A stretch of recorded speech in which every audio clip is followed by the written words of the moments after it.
hello hi नमस्कार मु प्रियंका आपण मानको स्वागत करूची मोर नुआ वीडियो रे मु पुणी आ गोटे नुआ रेसिपी नहीं कि पळा आछि व्यस्त होंदनी एटा सोरिष मसलार नुह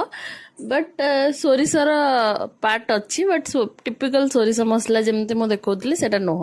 देखिकी तो जानि सारिबेनी आइंस ही होउची तो रविवार थिला तो आइंस ओडिया घरे हबा कथा थय आइंस बारी तो कौन आसीबो बोली कंकड़ा आस्थिला कंकड़ा तरकारी हबो तो मु तार रेसिपी आपण मानक सहित शेयर करूची आई होप आपण मानक भल लागिवो भल लागिले लाइक शेयर सब्सक्राइब करिया को भूलिबेनी बहुत जण देखुचंती सब्सक्राइब करूनांती जदी भल लागुची प्लीज सब्सक्राइब कर दियंतु तो एबे हम वीडियो स्टार्ट करबा ताको भल से बाछि की धोई देई की जेमती माछरे लूण हळदी पकई के हमें भाजंती सेमती ताको भी भल से धोई देई की लूण हळदी पकई की भाजी दबा भाजी दे सरला परे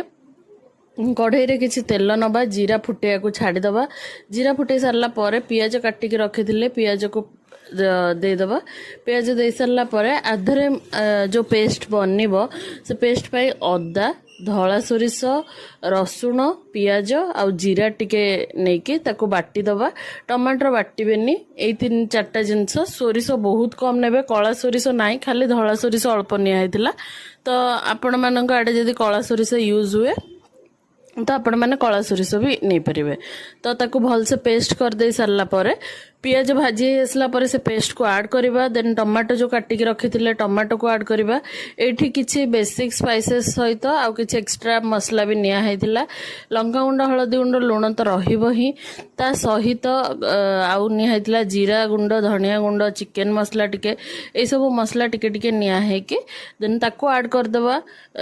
स्वाद अनुसार लूण देई की आउ टिके पानी देई की तळे जेतेबेले लाखी आसीबो देखिबे टिके पानी देई की ताको भल से छाडी देबे कसी हवा पाई कसी हे गले आपण माने जानि परिबे तेल ऊपर को उठी के आसीबो जानि देबे जे मसला कसी हे आसलानी तापर हमें जो भाजी की रखिथिले कंकड़ा को ताको हमें सेई टाइम रे पक्के दबा भल से कसीबे ताको 15-20 मिनिट एटलीस्ट मसला को कसीबे ताकि टेस्ट टा आसीबो मसला भल से कसी हे आसला परे कंकड़ा जो भाजी की रखिथिले ताको दबा आ साइड रे किछि उषुम करबा पई पानी बसई देथिबे सेई टाइम रे ताकि कंकड़ा भी भल से कसी हे गला परे मसला सहित आपणकर माने ग्रेवी हिसाब रे आपण गरम पानी ही देबे ठंडा पानी से टाइम रे देबे नाही उषुम करके जो पानी रखिथिबे साइड रे से पानी की देबे ताको फुटिया को 5-10 मिनिट छाडी दबा भल से फुटी सरला परे ग्रेवी आपण मोटा पतला करि परिबे तो